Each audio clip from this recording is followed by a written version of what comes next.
محبتوں کا سفر اور غداری کا خوفناک ڈراپ سین۔ خیبر پختونخوا کے وزیر اعلیٰ سہیل افریدی کا دورہ سندھ کسی جاسوسی فلم کے کلائمیکس میں داخل ہو چکا ہے۔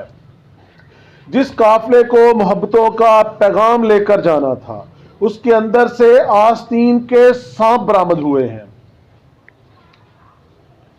تازہ ترین اور سنسنی خیز صورتحال یہ ہے کہ سندھ کے سنسان علاقوں میں جب قافلہ آگے بڑھ رہا تھا تو سیکیورٹی ٹیموں کے کان اس وقت کھڑے ہوئے جب لائیو لوکیشن بھیجنے والا مخبر قافلے کے اندر سے ہی پکڑا گیا۔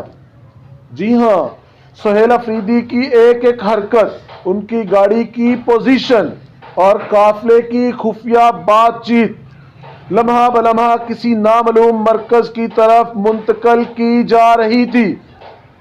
پھر وہی ہوا جس کا ڈر تھا۔ جیسے ہی مخبروں کا بھانڈا پھوٹا، سندھ پولیس کا وہ پروٹوکول جس کے بڑے چرچے تھے وہ اچانک غائب ہو گیا۔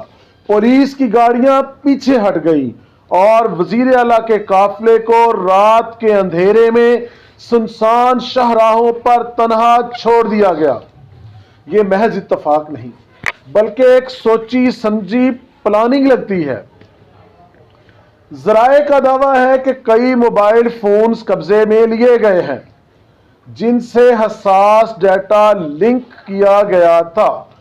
سنسان علاقے سے ملنے والی اطلاعات کے مطابق اس وقت بھی فضا میں مکمل تناؤ ہے۔ ایک طرف حکومتی رکاوٹیں ہیں اور دوسری طرف اپنوں کے روپ میں بیٹھے ہوئے دشمن ہیں۔ سہیل افریدی نے غداروں اور رکاوٹوں کو چیرتے ہوئے کراچی میں قدم تو رکھ دیا ہے، لیکن سوال یہ ہے کہ کیا یہ مخبری کسی بڑے حادثے کا پیش خیمہ تھی؟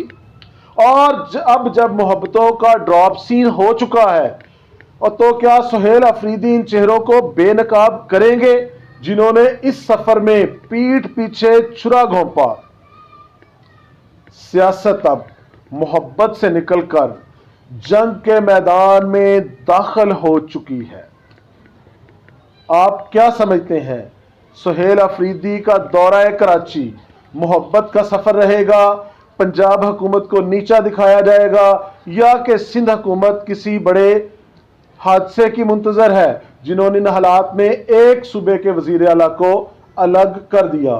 آپ کے کمنٹ کا انتظار رہے گا، کیونکہ یہ پاکستان کی سیاست سے، پاکستان کی سلامتی سے جڑا ہوا ایک بہت بڑا مسئلہ ہے۔ ابھی ہمارے ساتھ رہیے گا، کمنٹ کیجئے گا، چینل کو سبسکرائب کیجئے گا اور شیئر کیجئے گا، کیونکہ سچ کا سفر جاری ہے۔ کل ایک نئی سازش کو یا نئے انکشاف کے ساتھ، کسی دوسری خبر کے ساتھ آپ سے ملاقات ہوگی۔